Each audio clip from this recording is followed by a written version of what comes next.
Now it's green. So now I'm going to assume that it's on. I guess.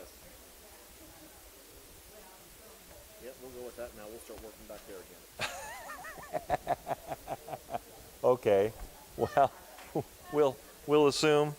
I'll move this up a little higher. Sometimes that makes a difference. You got nothing? Well, that's kind of normal.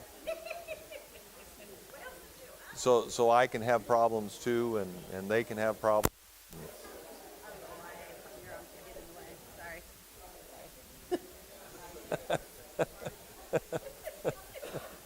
Well, I don't know. I'm just working with it. Sometimes they tell me to talk, and it's interesting the times that they say, "Be quiet, Jim," and then there's times where they actually say, "You can talk." And so now I can hear me. Is that a good thing?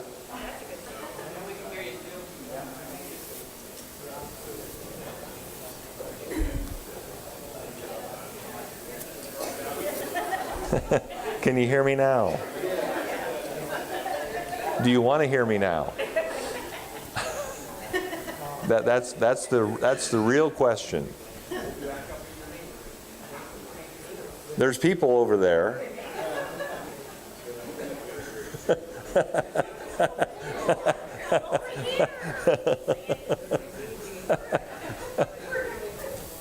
I'm going to think you have a problem with me if you're going to stay over there.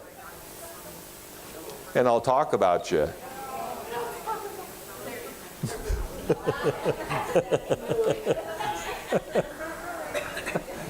Yeah. Okay, he's still in the back row. He's just in a different back row. Okay. Did we have enough for everybody? Just need more time. I think it's supplies. Well, I didn't know how many people would show up, and there's people I don't recognize, and I know people in there that know that I'm not nice.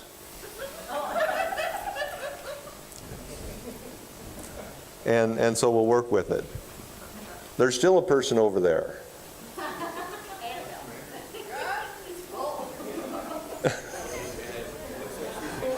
And it looks like she's going to stay there. Well, I give her a lot of latitude because she had to deal with me when I was a junior high person. And so all of us have things in junior high we'd like not to remember. But that's kind of the way it goes. Well,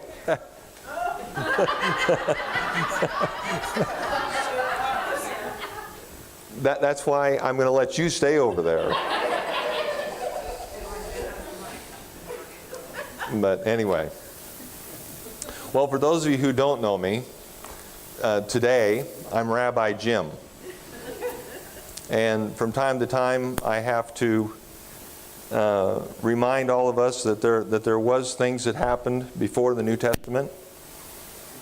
And so I'm going to tell you up front that it's a pet peeve of mine when people say we're a New Testament church.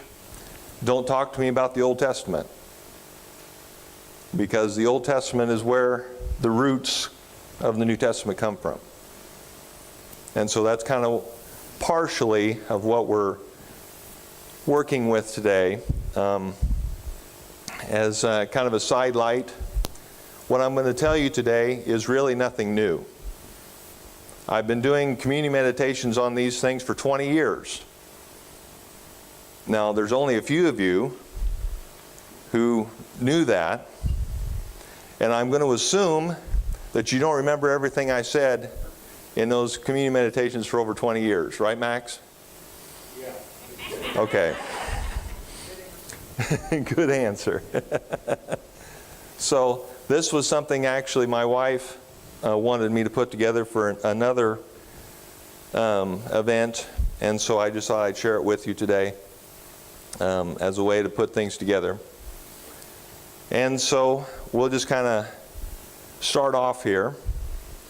And with our question at the top, why does the date for Easter change? I mean, this year it's the 21st. Last year it was the 1st. And next year it's the 12th. Does anybody know why we do that? Because the Last Supper coincides with Passover. Okay, that's a partial answer, that it kind of coincides with Passover, but why does that make a difference? Based on the moon cycle. Okay. It is based on the moon cycle, and that is the chief reason. Because the Jewish people deal with a lunar calendar, and we deal with the solar calendar, and so that's partially the answer. And what my mother would call the smart aleck answer is to say that Passover doesn't change. Passover is on the same day every year, if you're looking at a Jewish calendar. It's always the 14th day of the first month.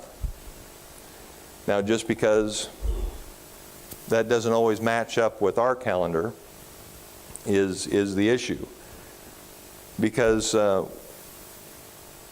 we say that it's the first Sunday after the first full moon after the 21st of March.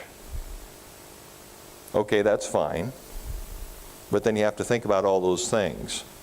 And so it's possible to have Easter in March then, as well as in April.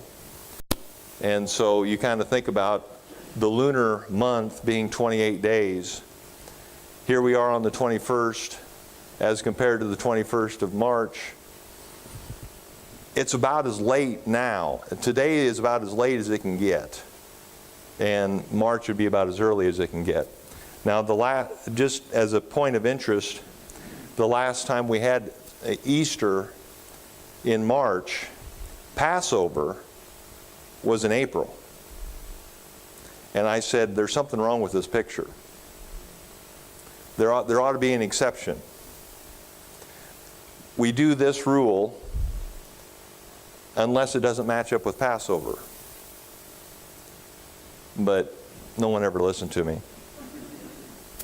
So we go from there. So the basic reason and the real reason that things change is because we're dealing with two different calendars.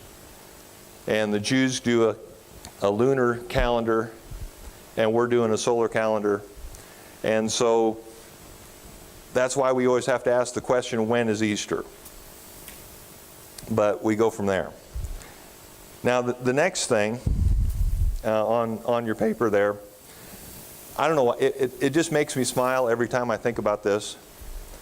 That God said He wanted every man to meet before Him 3 times a year. Then He sets up 7 feasts.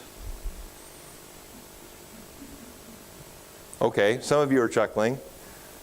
I always thought, well, is He saying we can pick and choose which ones we want? No, He actually decided, and that I have to admit right off the bat that I messed up a smidge. The Exodus 23 is a passage that says that God wanted them to meet before Him 3 times a year. But it's actually Leviticus 23 that's the most explaining of what the feasts are. And really what I intended to put there was Leviticus, but Exodus works too. So if you like me, say He meant to do that. If you don't, then He messed up. Okay. So, as you look though at the list, and so you have the English version, the Hebrew names, which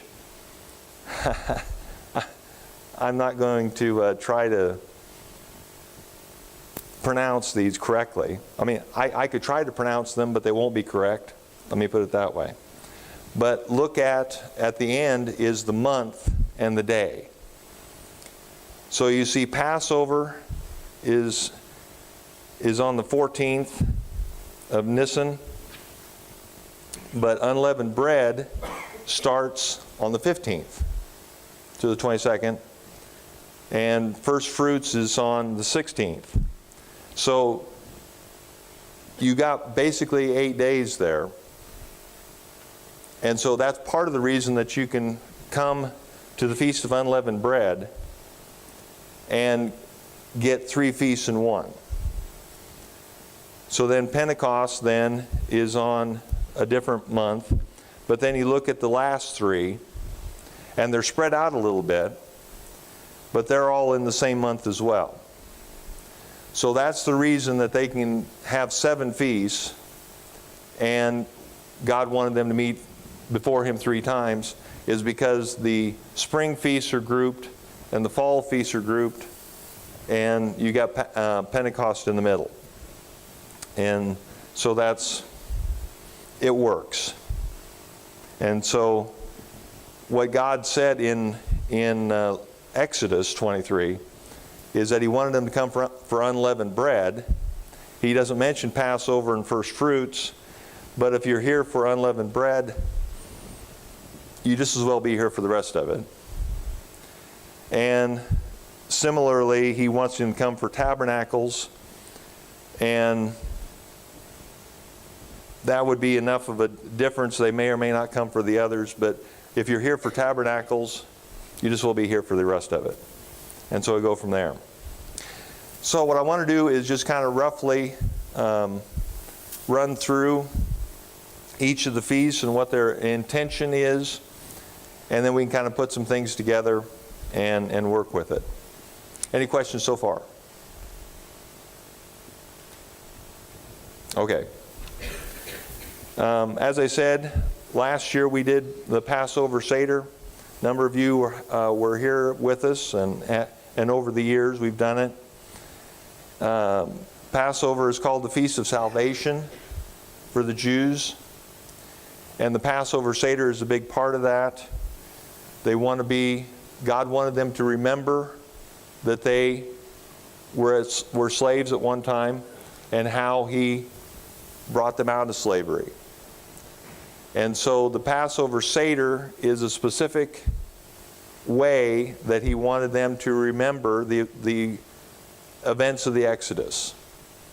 And again, those of you who are with us, we go through the plagues, and we go through the various things of the events of the Exodus, and so then the Passover.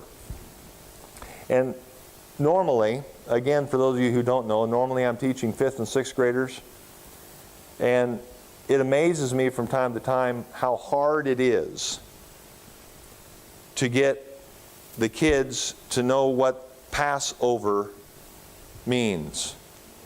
I have various things. I did this to Miranda. If I look at Miranda and do this, she knows what I mean. But I say, okay, you have the situation where they killed the lamb, put the blood on the door, and then the death angel,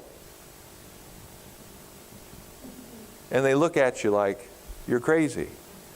And I go, the death angel waved. And you're pulling, and you're dragging, and you're trying to get them pass over. And they still look at you funny. Passover. And after a while, a light will come on, and you can see the light, and they'll go, oh. Anyway, that's 5th and 6th graders for you. But that's the essential thing of Passover. And Passover is a family event, and so God didn't necessarily specify that He wanted them to come to Jerusalem for Passover. He wanted them to celebrate it as a family. But again, since there's only 1 day difference between Passover and unleavened bread starting, most people just come to Jerusalem and would be there for the 8 days. Unleavened bread. I look at the Jewish spelling here, and I've seen some different ones. But when I look at it, I used to raise hogs, and I know that the Jews, of course, don't like hogs. So I look at that, and I see ham. Chag ham. But I've also seen it spelled H-A' M-O-T. So it's probably Chag ha.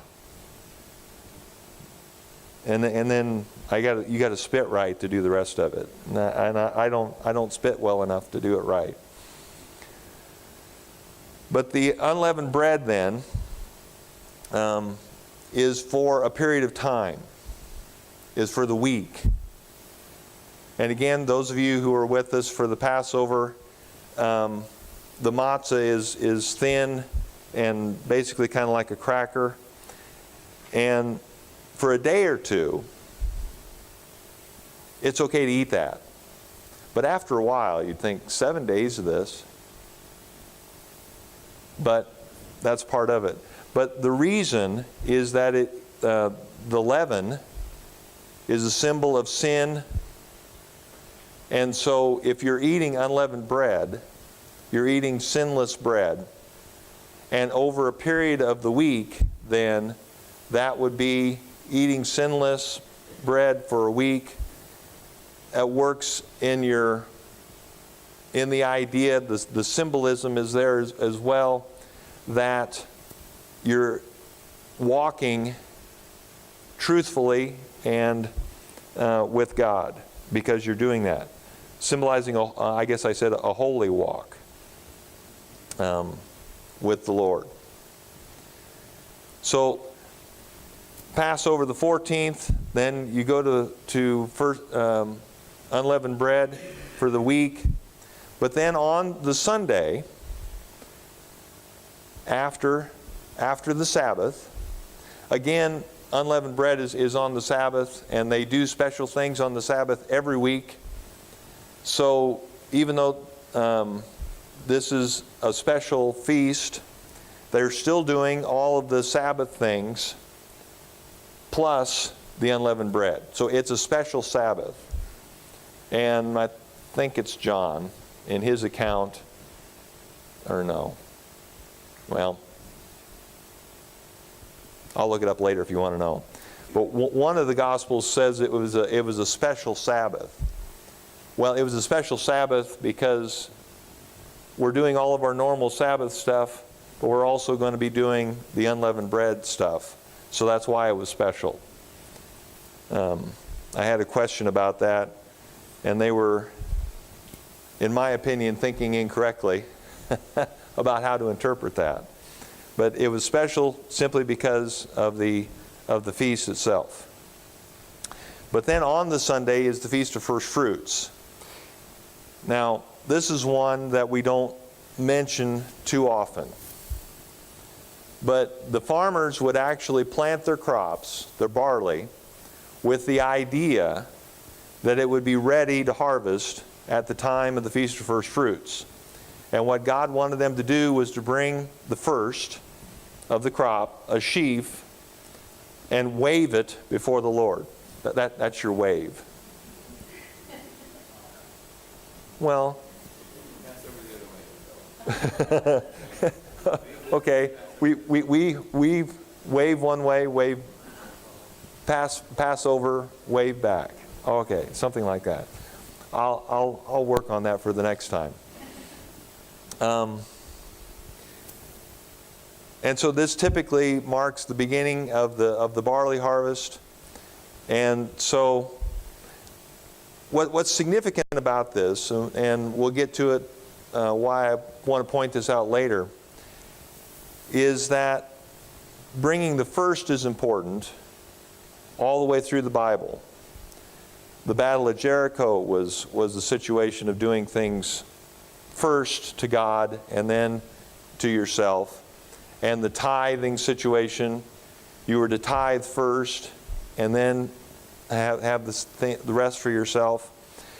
So the first fruits is the same idea. You're presenting the first and probably the best, should be the best, to God to start with. So instead of being out in the field harvesting, you're at the temple presenting to God the first of the crop. So you're thanking God for what you've had so far. But the promise then of God is that if you do this for me at the beginning, then the promise is for what's to come. So you're not worried about what's happening to the crop that's standing in the field, because God promised that if you do this with the first, I'll give you the rest. And so that's a significant mindset to this feast. And so you have those three then. Now Pentecost, and I always say, if we were Pentecostals, it would make more difference. Because the Jews do a thing called counting the Omer, O-M-E-R. And they count the weeks, count the days. And so 7 weeks from Passover, or more specifically, 50 days after the Sabbath, after Passover. And so this typically marks the end of the barley harvest and the beginning of the wheat harvest.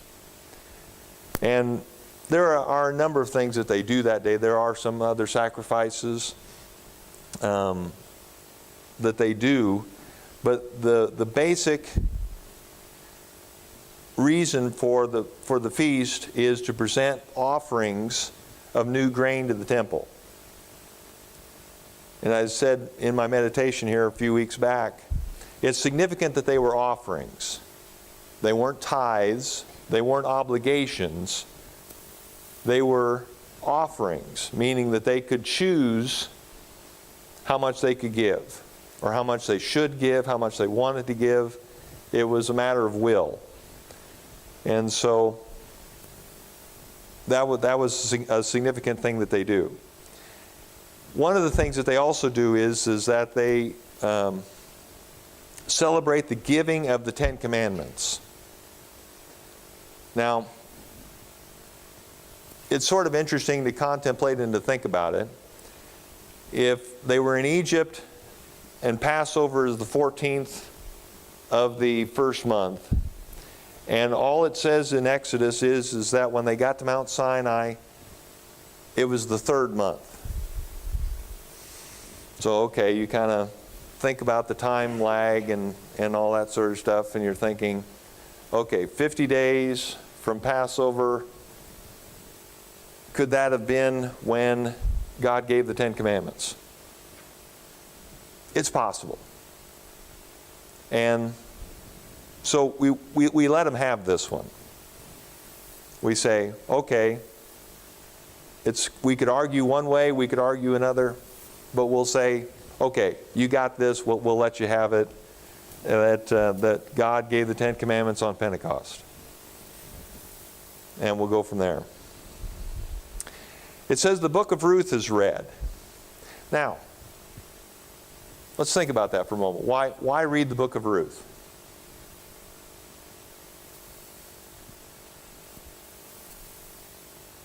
What's significant about the book of Ruth? What's happening in the book of Ruth? Going to the field and gleaning out of the field. Okay. It isn't necessarily the story. It's not necessarily that the timing was, but it happens during the harvest. The events are happening during the harvest, and Pentecost is during the harvest, so it works. Plus, it's a short book. So it isn't like they're out a whole lot. It isn't like they're trying to read the Psalms or Isaiah or something like that. It's just Ruth. It's just 4 chapters. Read it, get it over with, go on. So I could see that discussion happening. Why do we have to read the book of Ruth? It's short. Humor me. Okay, we'll go on. Okay. Trumpets. Feast of Trumpets. We go to the fall. And it usually marks the end of the harvest. And so that's another reason why, even though the feasts are spread out a little bit, supposedly you're all done. Everything's in the bins, everything's collected, all the fruit is off the trees, everything's in, so we can celebrate. We can have a grand time. Now, I comment there that it marks the beginning of the civil calendar. If it isn't bad enough that they have a calendar that we don't understand, they have 2 of them that we don't understand. Because the religious calendar starts with Passover in the 1st month, and trumpets is in the 7th month, and yet this is the 1st month of the civil calendar. And so I kind of chalk it up to they're just strange. But that's kind of the way it goes. But the Feast of Trumpets, the basic thing is to announce that in 10 days is the Day of Atonement. But there are some other things that they do. Let's see, I was trying to remember who commented. Well, one of our school teachers commented that they hadn't known about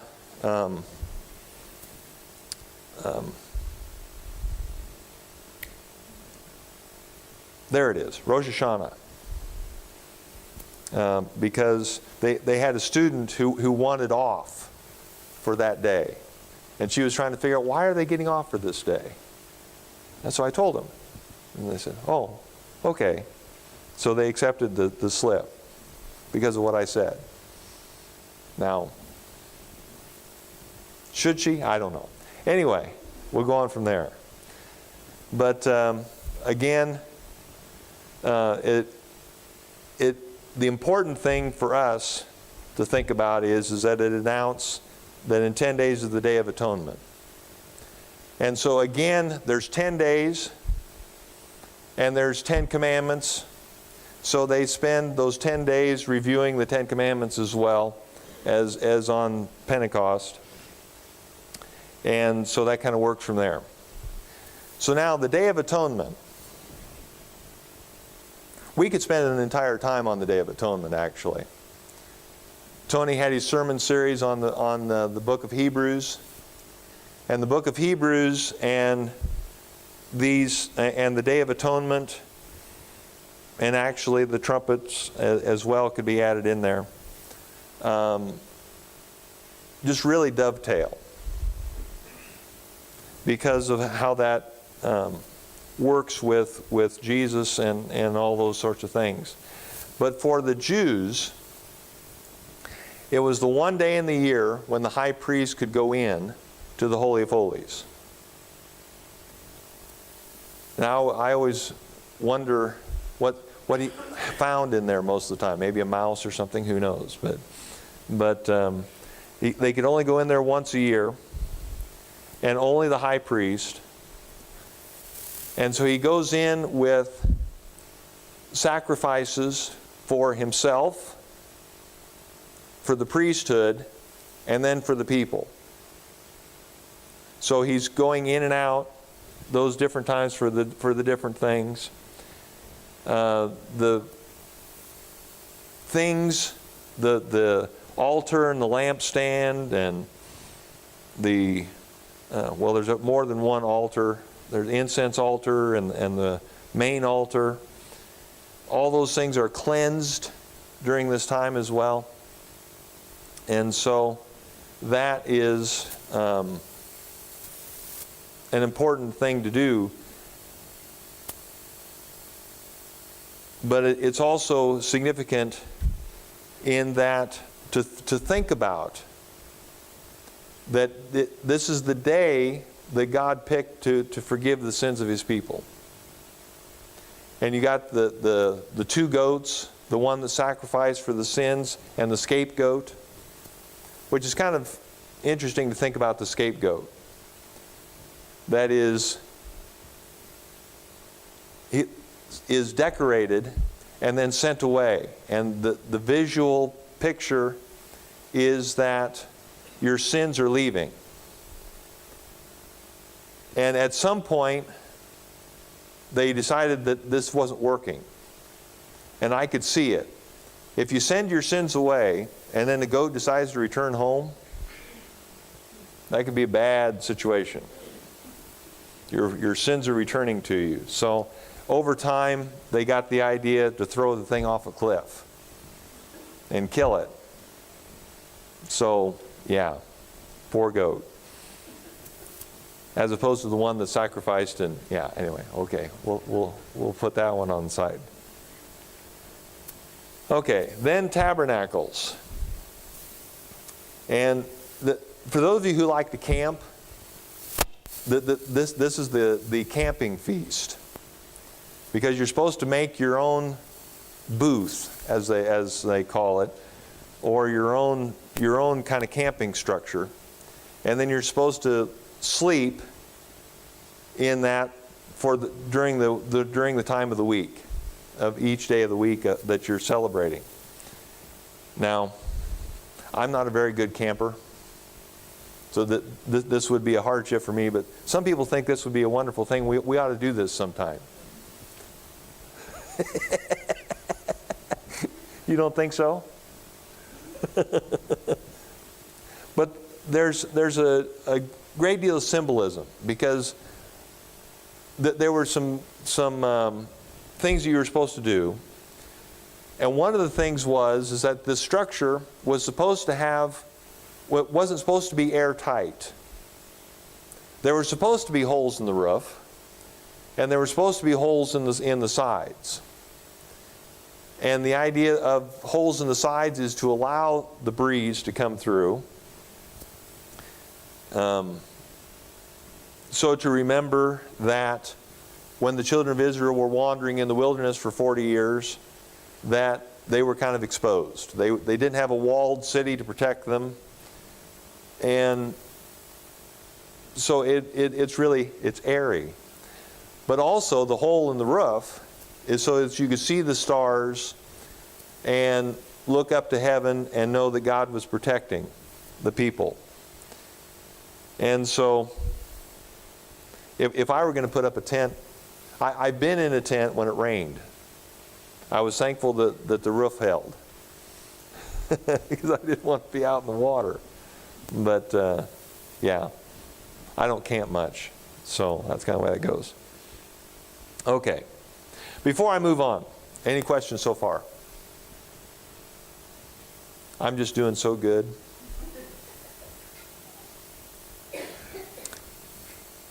Okay, I want to put a couple things together here. Oh well, I'll talk about the other feasts here before I do that. Purim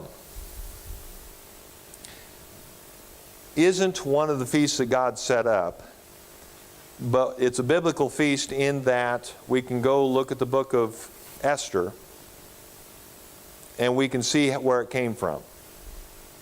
And we know who the characters are, we know what the situation is, and so it's a biblical feast. It's just that it isn't a Mosaic law kind of feast. So God didn't tell him what the purpose necessarily of it was, other than you could say that, well, if you don't know, Esther is one of the last books that was put in our Bible, because it doesn't mention God. And so they didn't know if it even belonged in the Bible, but they put it in. So we'll go from there. But this celebration comes out of that. Now, they had to figure out how they were going to celebrate and how they were going to remember.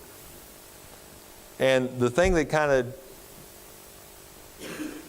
makes me a little concerned about Purim is that you understand who Mordecai is and who Haman is? Mordecai's the good guy, Haman's the bad guy. And so one of the things as you're looking this celebration up, as a part of celebrating it, you're supposed to drink until you can't tell the difference between blessed as Mordecai and cursed as Haman. Now, that might be something that somebody would like. But there are things in not only in the Bible, in the Old Testament, in the Mosaic Law, but also in the other writings of the Jews, that drunkenness is not a thing that is accepted. And yet here you have a celebration where you're supposed to drink till you can't tell the difference between blessed as Mordecai and cursed as Haman. So yeah, it's sort of interesting. But it typically, on the calendar, it would come between our Christmas and Passover. It's usually somewhere in February for us to think about. Then there's Hanukkah. And there's two different spellings there, and it doesn't matter which one you use. It's just you have to make sure that it's got 8 letters. So if you start with a C, you only put one K in the middle. And if you start it with the H, you got to have 2 Ks. Now for those of us who are challenged spelling, that's helpful. I can look at it, and if I've only got 7 letters or 9 letters, I know there's a problem. It's supposed to have 8. So we go from there. And so it actually does make a little bit of difference whether you call it the Festival of Lights or the Feast of Dedication. There is a reference in John 10 where Jesus attends the Feast of Dedication. So again, you could say it's a biblical feast. Our friends and neighbors who have the Catholic Bibles and have the book of Maccabees in it, you can read about it. Our Bible doesn't have that, so it's a little more difficult for us to do that. But it does make a little bit of difference which angle you're looking at. Because the Feast of Dedication specifies what they were trying to do. Again, if you're not familiar with it, we've got a situation in that intertestamental period, the period in between Malachi and the Gospels. The 168 BC, you've got Antiochus IV comes to Jerusalem and starts messing with the status quo. And he does wonderful things, like put a statue of Zeus in the temple, which just happens to look like Antiochus. I kind of chuckle at that too, because he kind of thought he was a god. So even though it's a statue of Zeus, it looks like him, so he can kind of say, that's me. But if that wasn't bad enough, he sacrifices a pig on the altar. Ha ha! The Jews were mad. Okay. And so a conflict ensues, and they get control. The Jews get control of the temple, and they want to rededicate it. And part of the dedication was lighting the lampstand. Well, once you light the lampstand, you got to keep it lit. But they only had oil for one day. And so they said, well, let's light it and see how things are going to go. That 1 day's worth of oil lasted the 8 days. So we had continuous light. So we have the miracle of the light, but the purpose of the miracle of the lights is the dedication of the temple. And so if it doesn't make any difference to you, then you're kind of in the middle. But there are some people who say it's Hanukkah, and some people who say it's the Feast of Dedication, and they get mad if you cross them up. And so we kind of go from there.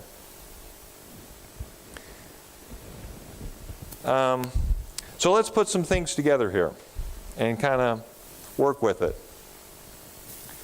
So I want to specifically look at the spring feast, because that's where we are right now. And I want to kind of put things together so that we have this. While I'm thinking about it, I want somebody to read the bold text.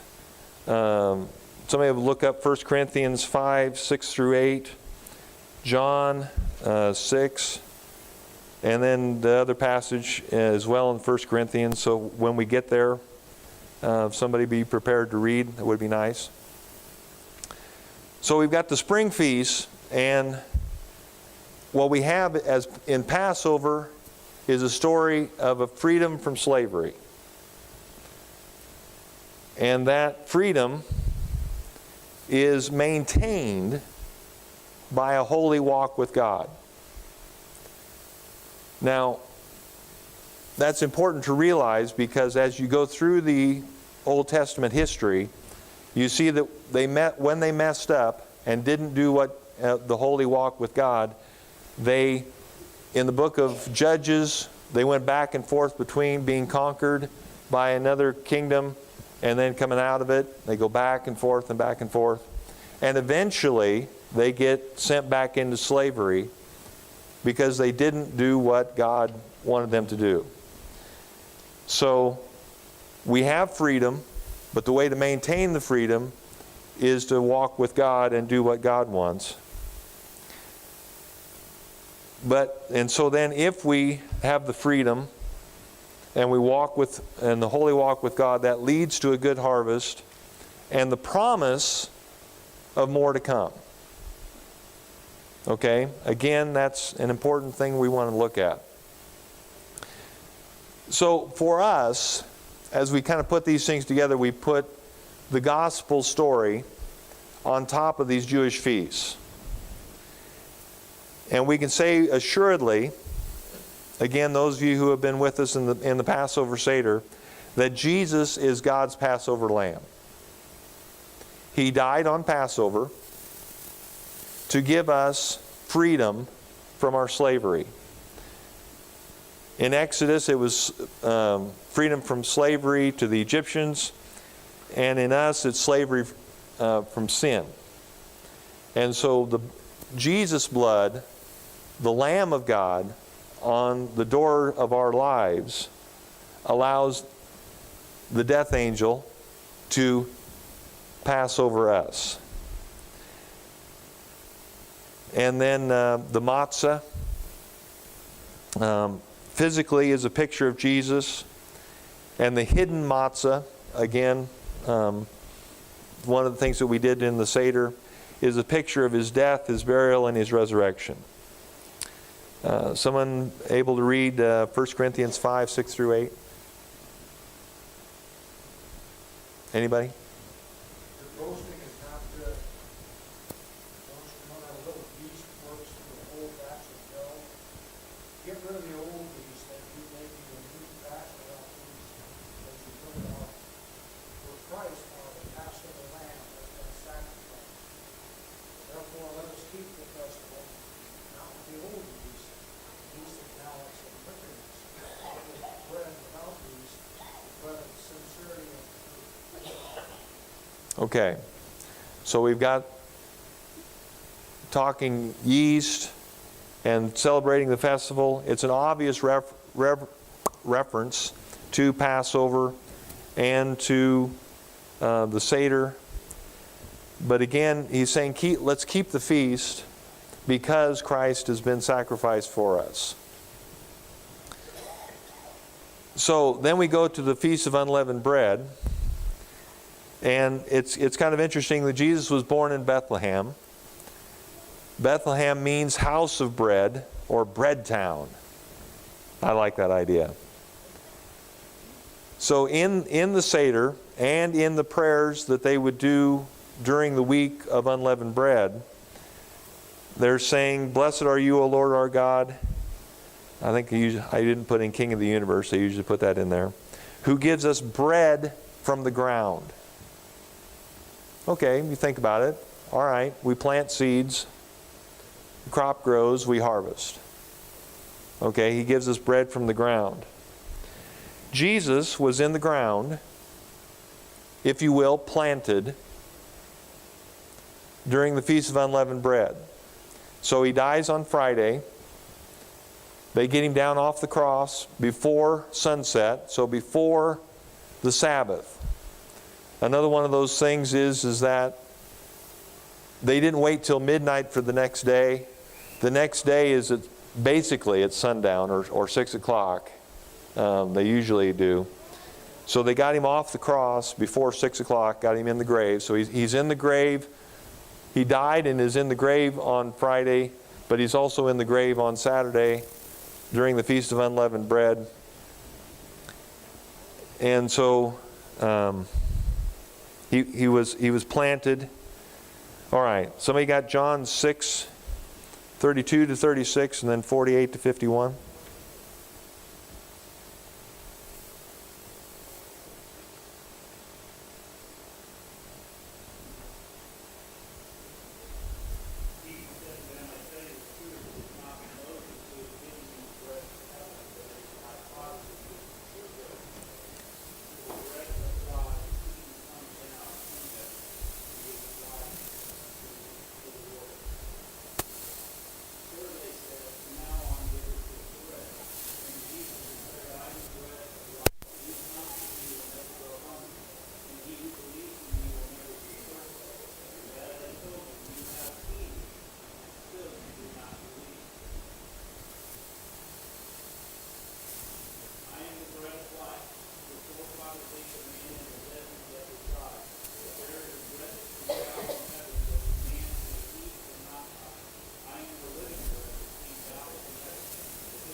Okay, so that's the Jesus is the bread of life passage. It's interesting that chapter starts with the feeding of the 5,000, which He fed with 2 little fishes and 5 loaves of bread. Okay, that's a VBS song from a long time ago. Anyway, so bread is a basic need. Jesus said, "I am the bread of life." He's our basic need. Our basic need is to be saved from our sin. Jesus does that. But He embraces the idea that He is the bread of life. Okay. Easter is on the Feast of First Fruits. Jesus came out of the grave and presented Himself as something new and different. Okay, there have been examples of people in the Bible who were raised from the dead. But then they died later. And there are examples of people who didn't die. You got Enoch and Elijah, but they were taken before they died, so they're still alive today because they hadn't died. Jesus is the first one, the first fruit, to have died, but then be risen and is still living today. So He's the first of those to do that.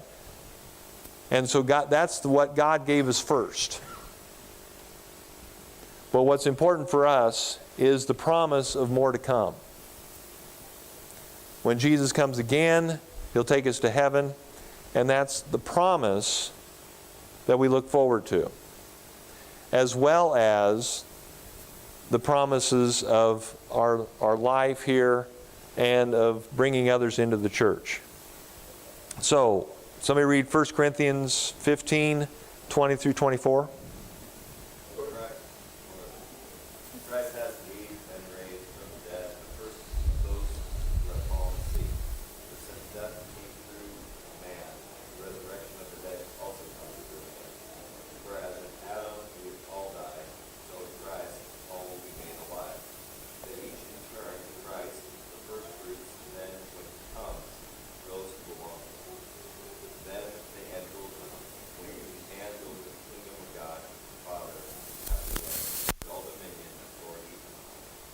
Okay.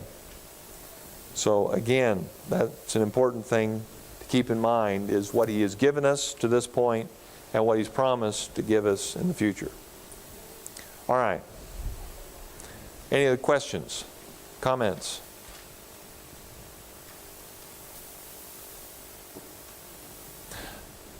I just want to add one thing here. As you look at these feasts, the Messianic Jews, the Jewish Christians, those Jews who believe that Jesus is the Messiah, have an interesting way of looking at these feasts. And they see a certain symmetry to it. They look at the story of the birth of John the Baptist, and from that they calculate that Jesus was born in the fall. Now, it might be surprising to some of you to know that I don't think Jesus was born on December 25th.